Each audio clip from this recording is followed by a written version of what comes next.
Hi, I'm Kesenya and welcome to Guiding Star Astrology. I'm your Astro Weather Girl, here with this week's Astro Weather Report. I'm going to show you how the stars are going to affect your life this week.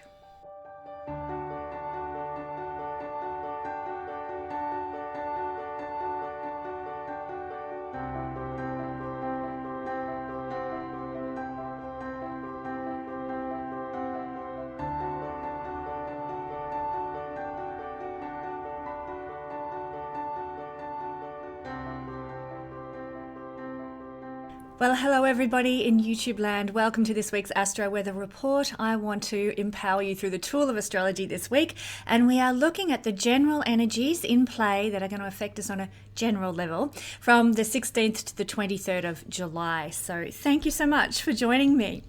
If you enjoy what I share here each week with the Astro Weather Report, I would love it if you would share this video with like-minded friends so that they can be empowered through the tool of astrology as well. So don't forget to like, to share, and to subscribe this video and help this platform to grow. Thank you. So keep in mind as I do this reading, this is a reading for your personal passing energies. Obviously, I'm not assessing everybody's chart. It's a general read. To understand how these things are applying to you very, very personally, you would need a one-on-one reading with an astrologer such as myself.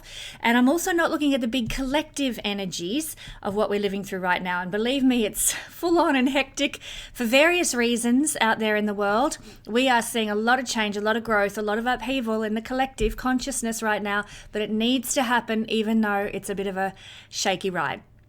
So what I'm speaking about today is more about what's going to affect you, how you will feel, what you might encounter, what to be aware of, what to work with in the week ahead. Before we jump into that, check out this gorgeous, gorgeous necklace. I've become an ambassador for the Ephemeris brand, and I am so excited to share this gorgeous necklace with you. If you would like a necklace like this one that has your astrology chart on it, so you can wear it and carry your energy in jewelry form with you wherever you go, then head to the website. There is a discount code there that you can use. If you go to my Astro shop, click on the beautiful jewelry promotion, there's a discount code there that you can use to get a discount off this beautiful, beautiful necklace and others like it at the Ephemeris website. So please, my fellow astrology lovers, do check this out. It is gorgeous. I'm getting one for my daughter, don't tell her, and then one for all her friends for Christmas because it's just such a beautiful product. All her friends, she's a teenager and they're all into astrology, which is fantastic. So I want to share this astrology love with them by getting this product. Check it out. It's great. Get in early for Christmas.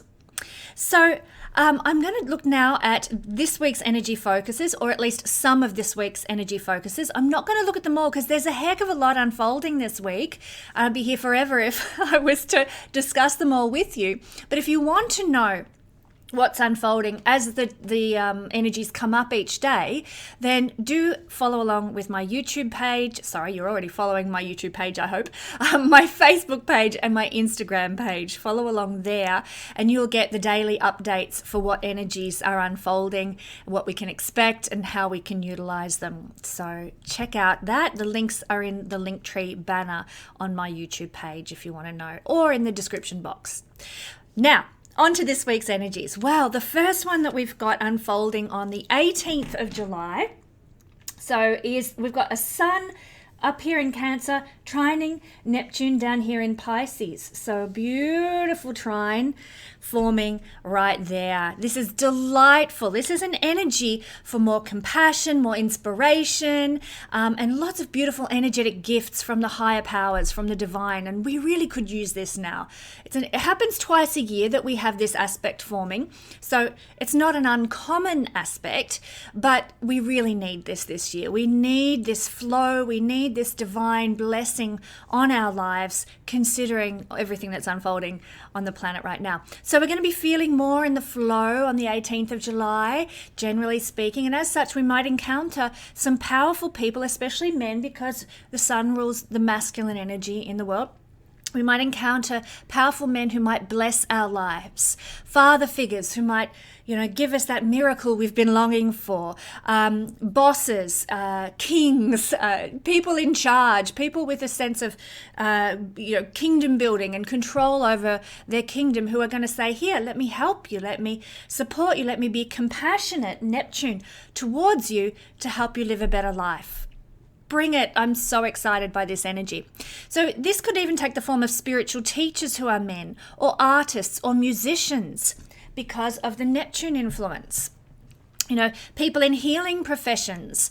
And look, it doesn't have to be like a man per se with man features physically. It could be somebody who is very strongly in their masculine energy, and that could be a woman. So, a woman who is in touch with her masculine side, who is being a spiritual teacher, who is being an artist, who is a musician, who's in healing professions, they can be also of blessing to you on the 18th of July in some way. Your own creativity is going to be on fire on the 18th of July, and there will be sort of those goosebump moments, of great love for your life and great love for whatever it is you're producing creatively. So you might write a poem and you just, you tingle all over with the joy of that poem, or a song, or some other creative Neptune endeavor. And the sun's very creative as well. I mean, what creates life on earth? It's the sun and the sun's warmth and the sun's energy. So definitely a powerful day for creativity and feeling that divine delight in what you're creating. You may even get divine inspiration coming to you with your creative endeavors as well. And if you receive a message from Spirit on the 18th of July, pay attention, because your soul's inner guidance is going to be totally on point. You can trust yourself, unless you've got a really super smash chart where you have zero intuition, which is probably, if you're watching this, that will not be the case. But there are people we know who just are not in tune with anything spiritual, or they don't care about anything spiritual. Well, they're not going to get the messages from the divine on this day. But those of us who are sort of divinely in our feminine, divinely in our masculine, connected to higher realms, we are going to totally get inspiration on this day. So listen to what your gut is telling you and your instinct is telling you, because it won't lead you astray when Neptune and the sun are in this kind of connection. Also on the 18th of July, we've got a shift of energy happening, because we're having Venus up here move into the sign of Cancer. Boom. Now, Venus is not usually strong in the sign of Cancer, I have to say. I have Venus in Cancer natally, and it's not a happy place for Venus to be, which has always kind of intrigued me, because I would have thought a sign ruled by the moon, the other feminine energy, would be welcoming to a planet like Venus. But for some reason, in the teachings, especially Friendship of the Planets, Venus is not in good dignity in Cancer. But that's not going to stop the planet of love doing some nice things while it's in the sign of caring and compassion and, sensitivity, which is Cancer energy. So sensuality is a Venus energy, and our sensual experiences are going to sort of lean now towards anything that's more comfortable. So, where we might have enjoyed getting out in the warm sunshine and maybe, enjoying the breeze on our skin and that sort of thing. Now, with that, that's probably more what we would experience with Venus in Gemini. Now, when Venus moves into Cancer, it's going to be the sensual experience, the sensual joy, Venus's sensuality, the experiences of the senses of, that warm mug of hot cocoa beside a nice fire on a chilly evening, the cozy, the comforting, the familiar, the snuggling. That's more the Cancer energy, sort of like the mother hen gathering its chickens nice and close, and that feeling of safety and warmth and security. That is where our sensuality is going to feel most beautifully expressed now. So I hope you can see the difference with that explanation there. It's a very nice energy. Like, it's going to feel good. It's going to feel, safe and secure and at peace. That's what we're going to be looking for in our experiential experience of life. So during this transit, while Venus is in Cancer, we might find that we get most of our delight out of life, because Venus is what we delight in, through staying in, through being at home. Perhaps we might be creating some sentimental memories, which is a wonderful thing to do, and that's certainly part of this energy. Perhaps we're going to feel very bonded to our tribe of loved ones, and that, whatever form your loved ones may take. Maybe you have like 5 dogs and they're your loved ones, and that's your tribe. Or maybe you have a group of friends who are like-minded and they're like family to you. That's your tribe. Or maybe it actually is your literal family or your literal community that you are in, where you just feel a sense of belonging and purpose and meaning in being there. That is where we're going to feel very bonded, whatever our loved ones might look like. But more than anything, it's the experiences that we have now with our loved ones, our significant others, during this transit that are going to be more highly sensitized and become more emotional.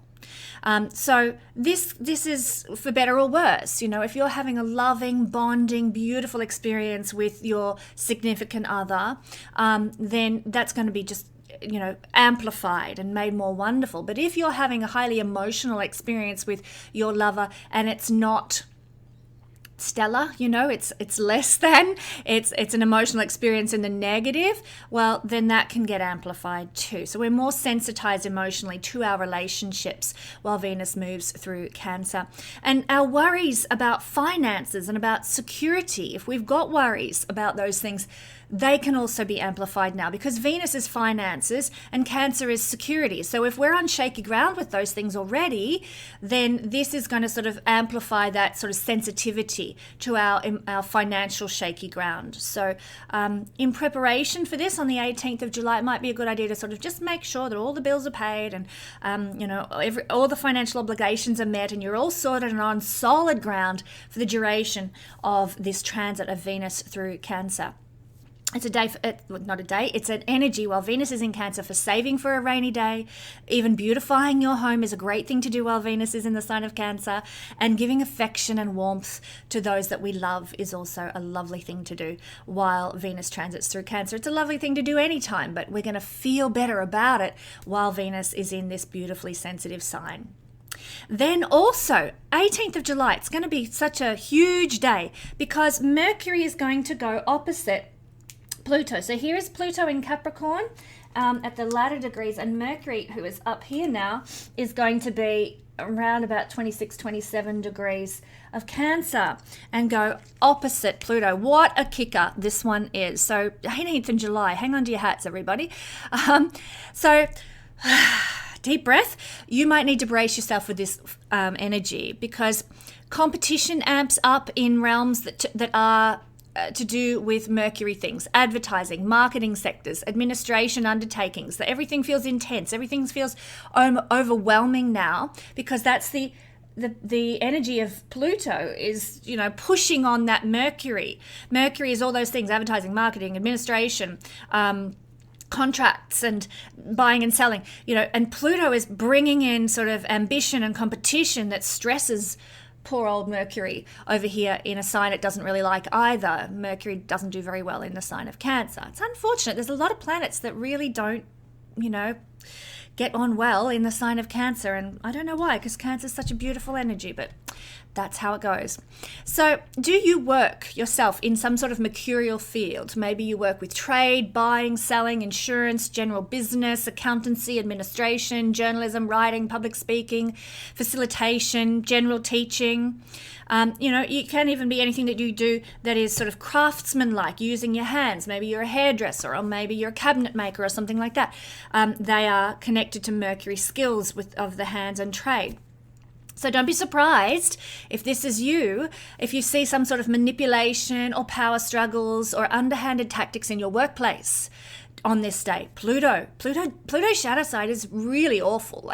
Pluto is dark, and I love Pluto. I'm doing a wonderful series on Pluto at the moment. Do check it out in my playlist if you haven't already. But Pluto is in the shadow side very difficult for we earthbound beings to deal with, because it is manipulation, it is power, it is control, and in an opposition, it's happening in sort of not subversive ways, but ways that are really friction inducing. We're trying to get our balance, but there's all this difficulty, there's all this manipulation, there's all this control and power issues that are happening, and it's hard for us to find our balance. Whenever I see an opposition, it's like a seesaw.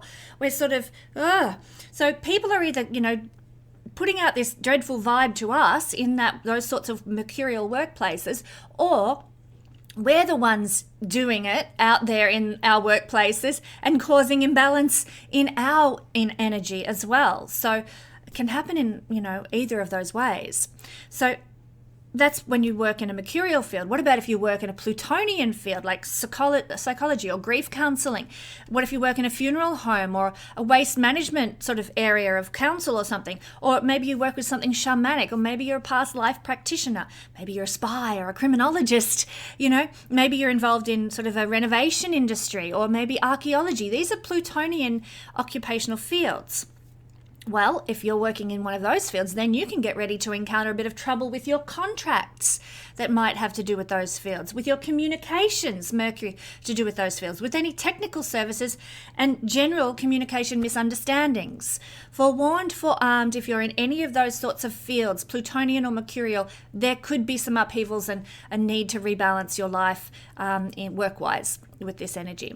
So it's really 18th of July in terms of this energy, a day for being forewarned, forearmed, one of my favorite phrases, which is what astrology predictions are all about.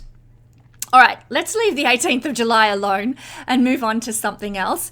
On the 20th of July, so only 2 days later, the Sun is going to move into an opposition with Pluto. So Pluto is getting in on the action a lot lately. Not only that, but it's coming up, I believe it's coming up this week. It's second, correct me if I'm wrong, but it's second crossing of the Pluto return point for the chart of America. So yikes. And yikes again, Sun opposite Pluto, a dark day of power struggles, control issues that are wanting to surface now again. So again, forewarned, forearmed. These two energies are very polaric. They're actually at the polaric points of the solar system.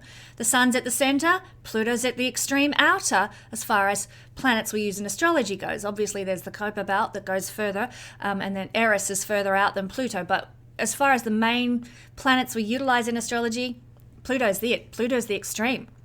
So they function a bit like the yin-yang symbol of darkness and light. The Sun is the light, quite literally, and Pluto is out there in the dark. He gets the littlest amount of the Sun's rays, the weakest rays of the Sun. By the time they get to Pluto, they're weak and they're not giving much warmth compared to what we get here on Earth.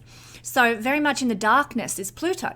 And so when these guys, the yin and the yang, oppose one another, you can expect exactly that, a contradiction or a pendulum, get my words out, swing of contrariness in our lives. So what might this look like for us living here on Earth? Well, we could, experience stubbornness. Either we're stubborn or people around us are stubborn. They refuse to change. They refuse to give an inch.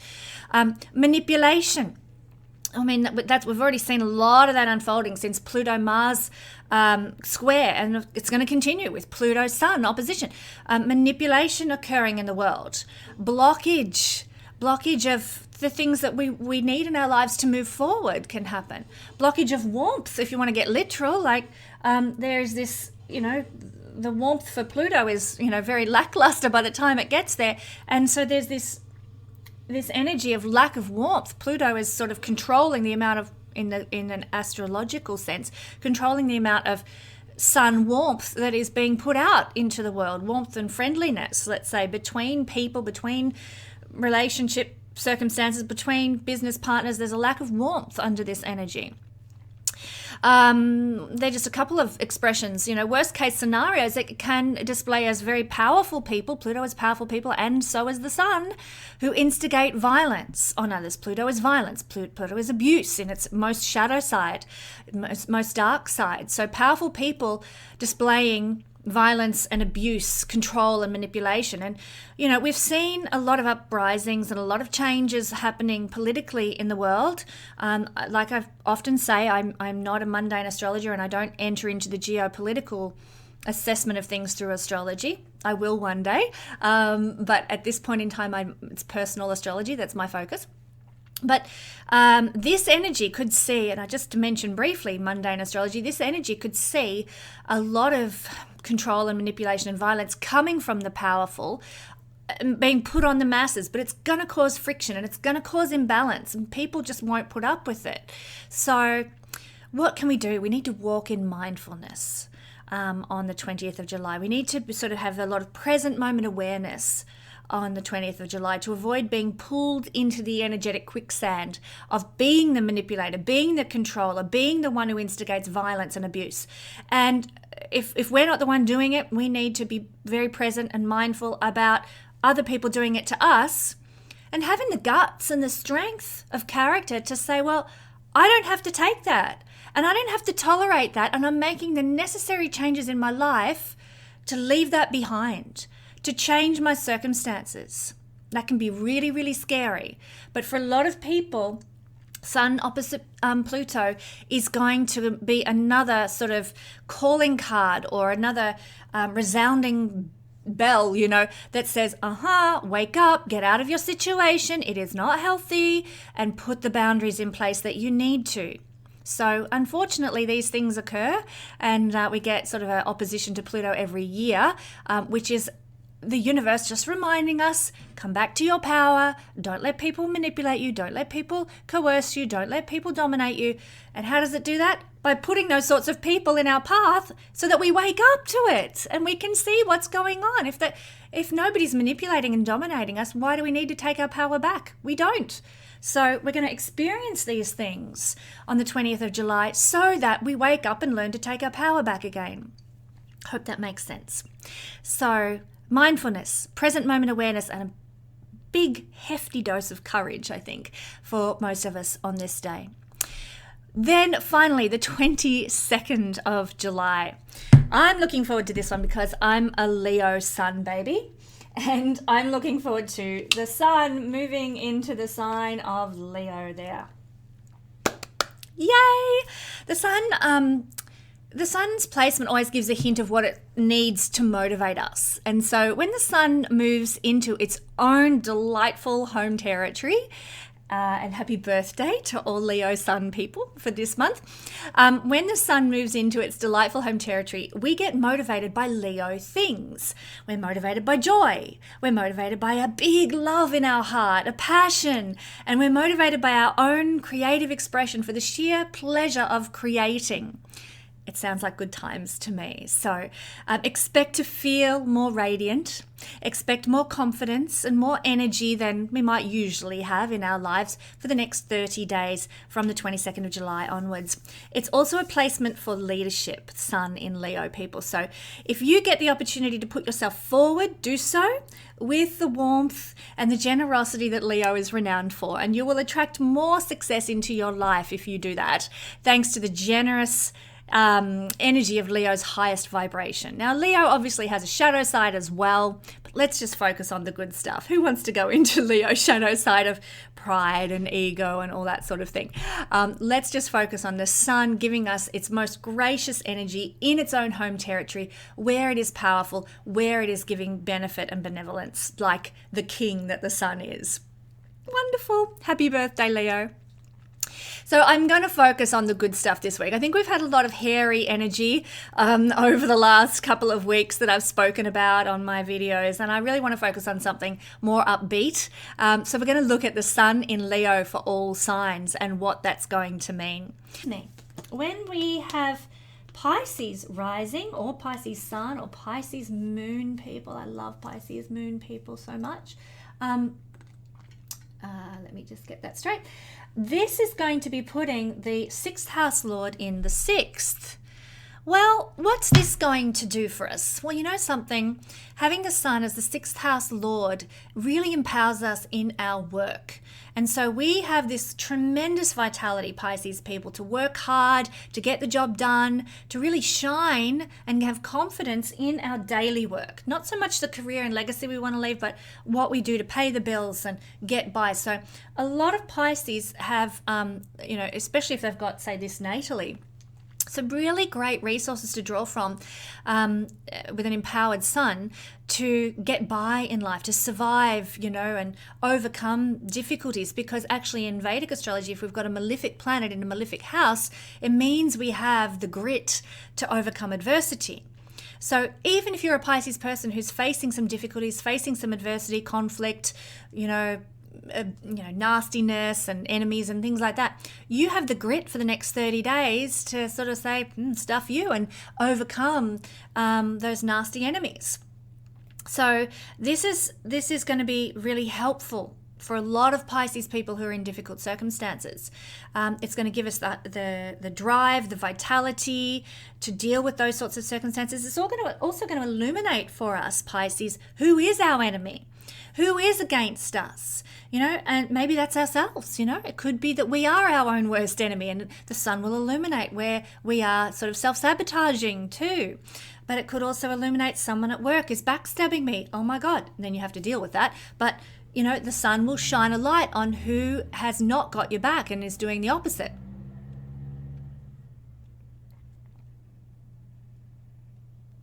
The sun will illuminate whereabouts in your life things are out of balance, things are out of harmony. And that gives you then, when things become clear, excuse me, sorry, that will give you the ability to address those things and deal with those things. So the illumination will come with the sun in the 6th house, but the action needs to be yours, Pisces. It's going to reveal where we are struggling in life and why we are struggling in life. Again, so we have knowledge. Knowledge is power. We take action. We make change and bless our lives. Sorry, frog in my throat. But we actually have, all of us, a karmic responsibility to serve, because it's through service that we can burn our karma. And we want to burn our shitty karma and leave that behind and embrace the more blessed karma for the future. So the more that we can serve and help and heal and fix out there in the world, Pisces, you're very good at this because there's so much compassion in Pisces people. Then when we can do that, then we burn our karma. And for the next 30 days, it's through sun things that we can do that. But by being creative, coming up with creative ideas is a wonderful way to serve. Finding creative solutions to problems for ourselves and for other people is a wonderful way to burn karma. Creative ideas for how we can serve, that's another way to burn karma, not just to be creative, but to come up with creative solutions. Sun things we can lead. Pisces actually make really good leaders in compassionate realms. Why? Because this is the house of poverty, lack of education, disadvantage, things that we need a compassionate heart for. And when we've got a compassionate heart, Pisces people can really lead the way. Leo is their 6th house, to be the leader in terms of helping people fix and solve issues of poverty, issues of disadvantage and lack of education. That's why Pisces people make really great compassionate leaders in the world. And when the sun is moving through the 6th house, you might get the opportunity to be have some leadership role in service, in help, in healing. So it could be that somebody comes to you and says, look, could you head up this particular project where we are delivering blankets to people living on the street? There might be some opportunity to help, to heal, to serve, to fix, and you get the opportunity to lead the way. Or you might have a creative idea that allows you to do that. Now, this is also the conditions and nature of our workplace. So in the best way, Pisces, we're going to find that the conditions of our daily work become much more warm and friendly now. Maybe we've got our enemies illuminated so we know who to avoid, and therefore our time at work, we just stay away from those people. Our time at work becomes more enjoyable, more happy.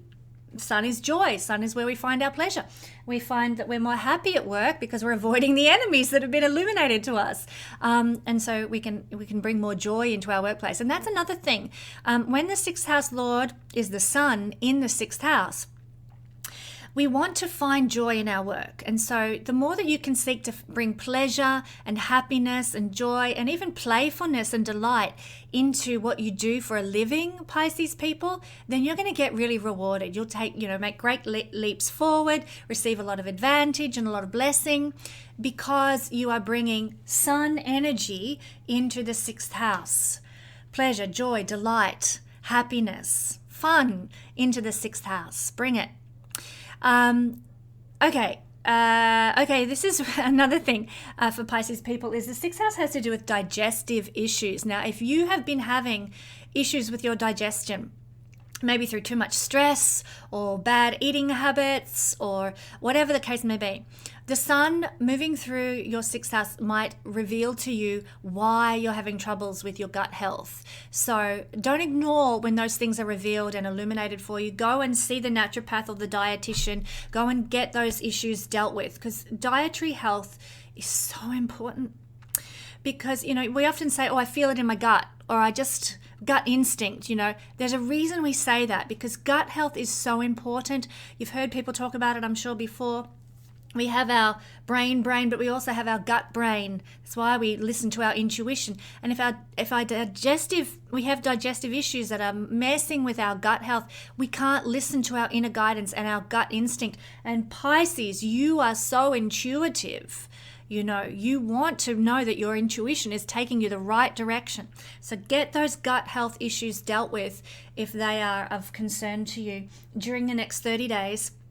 Because the sun is moving through the sign that's going to illuminate that sort of thing and help you heal those sorts of things too. Okay?